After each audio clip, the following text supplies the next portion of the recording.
My wife tested positive for COVID. Does anyone know if I get COVID, what will this do to my status listing? Well, good morning, Transplant Helper community. My name is Jim Merle, and I just want to pause today and talk to you just a little bit about the transplant status listing system and potentially how having COVID, or at least having a member of your household having COVID, potentially could affect you as far as being on the list, maybe even being taken off the list or adjusted at least up and down the list.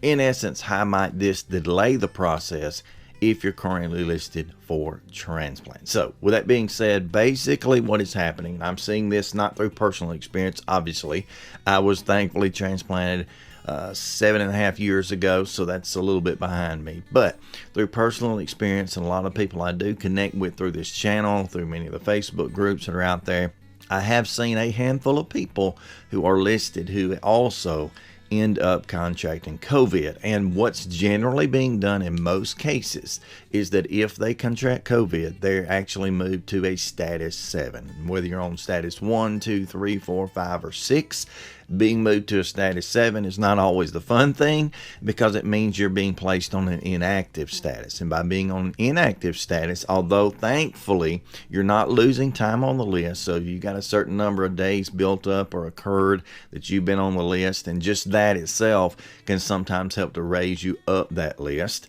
But you don't lose any days if you're on status 7. You maintain your days. You actually continue to gain days on the list as far as that goes. But on status 7, being inactive, you're not necessarily going to get a call. When they look in the system, if an organ comes up available in United Network for Organ Sharing or your local OPO or whatever it is, when they look in the system, it will show your name, it will show the number of days, it'll show pretty much anything they want to know about you, but it will also show, I'm imagining, I'm not knowing exactly what it looks like, but it'll show a pretty clear marking that you are inactive, therefore not available for that transplant. Now, being placed on status 7 in the past has come about for basically 2 or 3 reasons. One reason, which is a good one, someone has actually gotten a little better. Maybe they've been through cardiac rehab, maybe medications, maybe a procedure, maybe something has helped their numbers to improve. Therefore, the doctors determined that they're not necessarily well enough to come off the list altogether, and doing that would cause a lot of problems as far as if they need to get back on it later, but they're doing well enough till they don't need to maintain their current status. And so what they'll do is they'll make that person who's doing well right now, they'll move them down from whatever status level they were down to that status 7 or inactive level. And again, they're continuing to incur days, they're continuing to get some of the benefits of being on the list, but they're not going to get a call. And then therefore, when it becomes time again, maybe they get sicker for some reason, something goes wrong, they can easily move them back up the list into the same status, or maybe even a higher status if necessary. So a lot of times people are status 7 just because they get well. There are other times, and these are sad and rare, when a person is put on status 7 because they get very, very sick. And maybe they get to a point, even though they might have been listed as a status 1, so at the very top of the list, they're desperate for that transplant, but they get so sick because of either the failure itself or some outlying cause that they have to remove them from the list, or not really, in most cases, status 7 them for a while. And again, the hope is that they can patch them up, give them some kind of treatment procedure, something can be done to help improve them enough. And it's hard to think about improving enough to be status 1, but people do get that sick, unfortunately.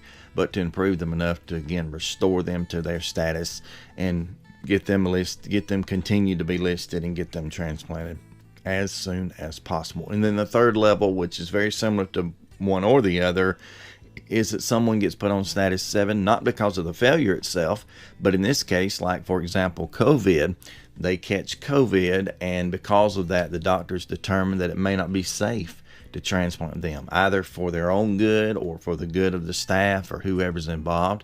They might put them on status 7 there. And again, that's just to put them in a holding pattern, still accruing days, still building up time, still getting a lot of the benefits that come with being on the list, but at the same time, not going to actually get the call. And I regret that that would have to happen. I hope that doesn't have to happen to anyone again. I know it has happened.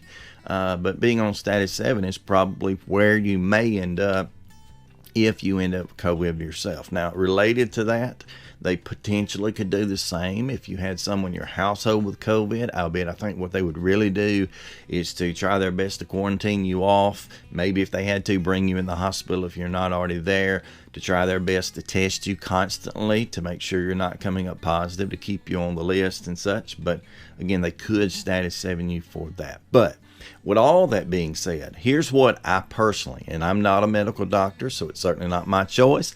I'm not a medical doctor on your team. I have nothing to say in this other than I do have an opinion, and I have had some experience seeing this type of thing go on, and that is I would vote that you do not get put on status 7 for this. Now, should you get a call if you've got COVID and you're having all the symptoms and, the fevers and all the things that come with this, no, you don't want to get a call then, because you would be too weak.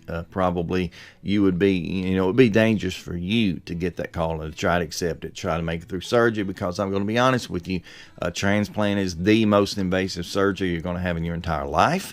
It's going to be pretty difficult to recover with, and you don't need any outside factors coming in that may slow that recovery at all. You need to be able to bounce back as quick as you can and to get back up on your feet and to get moving. That's going to be the key to long-term recovery. A lot of people don't realize how much those first few days or weeks matter in what a person looks like, say, 5 years down the road. It's tremendously different. A person who has a lot of trouble getting out of bed, who maybe has to spend a week or 2 or 3 in a coma after transplant, or maybe their recovery, I lost my word all of a sudden. You believe I did that? Their rehab is not able to get started because of something else. That's going to be a huge setback, not just then, but in the future. Not unget-overable, as we say in the South. You can recover, you can get past that, and you can do well, but it's going to be extremely hard to do that. And COVID is one of those things that seemingly, although a lot of people are not getting very sick, those other group are getting pretty sick. I've got a family member right now who's had it 3 heading on toward 4 weeks, and she still doesn't have energy to get up. She still gets out of breath. She's still coughing her head off. She's still having a lot of issues from this. So I don't know if there's going to be the long-term damage or not, but I would say if she were, and thankfully she's not either on the transplant list, that I wouldn't want to transplant her like this. But again, the doctors don't have to status 7 you. They could just say, okay, Mr. Merle, you tested positive for COVID, you're symptomatic, we're going to treat the symptoms, whether it be leaving you at home and doing so, or bringing you in-house in the hospital and doing that, and then we're going to leave you on the list where you are, because really there's no harm done in, say, the United Network for Organ Sharing comes up with an organ for you, to put that in the system and it to pop up on our end, or maybe even get a call on our end and us say, nope, not today, he's still recovering from COVID, and just that's it, and they move on to someone else. It's not going to do anything really terrible to delay the system for anyone else. You're not hurting anyone else. And so I don't know if the status 7 listing is worth it because of the red tape and the paperwork and the time it takes to get off the list and on the list again a few weeks later, not on the list, but back up the list again. Probably not worth it, especially for something that hopefully you'll recover from, say, inside of a week or so. And, so don't worry too much about missing those calls during that time. Take care of yourself, take care of your wife, take care of whoever you can, and keep yourself as safe as possible. And hopefully this thing will not become anything, really bad for you personally. And then hopefully you can move right on with life and get the wonderful gift that I know you are looking forward to. So again, to remind you, 2 options, status 7 is one of them, inactive on the list, or just don't worry about it and wait on it to be a call per call basis. And your doctors then can turn down organs as they must and make good choices for you along with your team. Anyway, thank you so much for joining me today. If you haven't already subscribed to the channel right now, today is the time to go ahead and hit that big subscribe button, hit the bell notification off beside that, and you'll be notified each and every time I put out new content, which I try to do at least 2 or 3 days a week. And I hope to continue to make videos that I hope, at least personally, can help to advocate, educate, and motivate you as a transplant patient. But until next time, stay stronger, friends.